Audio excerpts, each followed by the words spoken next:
I got an attorney, I had a POA, and everything was a fight, and they were truly just trying to kill him. And I know we met some good people in there, and I'm not saying all doctors are evil and nurses are evil, because they're not. But the CDC protocol is evil. And it's just pure evil, and it's a lie from the pits of hell.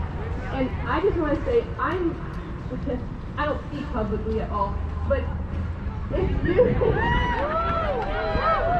my only advice is if, we're coming into a serious battle, and it's a spiritual battle, and the enemy is about ready to lose his footing. And so these demons, these spirits, they're spinning around and they're out of control. So if you have a plan in place, first of all, get a plan. Have a POA.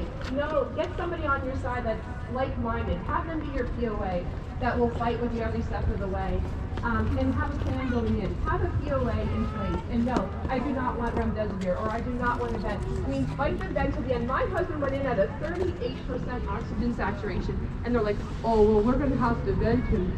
And I just knew that these were lies. So, get a plan in place. But more importantly, 2 years ago, we were in a sleeping church, and we were just being lied. How many of you were here a year and a half ago when those business owners were being shut down? How many said, well, that's a shame, but it doesn't really affect me?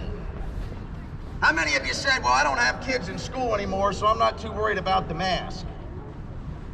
And then you said, well, it's a shame about those people that have to get a vaccine, but it doesn't affect me. Well, now all of a sudden it affects my job. Now I'm the doctor or nurse who's looking out. And God love you, but we needed you a year and a half ago too. Because it's you today, it's your neighbor tomorrow. And we better realize that this goes far beyond masking children and forcing strong-arming people to get a vaccine. They can't force it, but strong-arming you.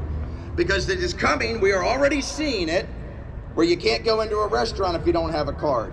Censorship all over the place that corporate America is even buying into shamefully.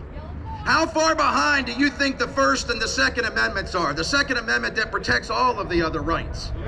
If good men don't unite, we will all fall one by one. Quit looking to your left, quit looking to your right, quit looking to Harrisburg, look in the mirror. Everybody can do something. I don't care how young or old, we can all do something. The time for good men and women doing nothing is over.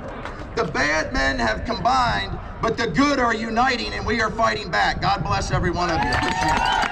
Sorry, everyone's touched by this whole thing here. It's time, really, and sister, I'm so thankful for you, because it's about an American issue, right? It's not about our party affiliation. You guys have seen what happened to me from my own side. Thank you. We all stand together. That's right.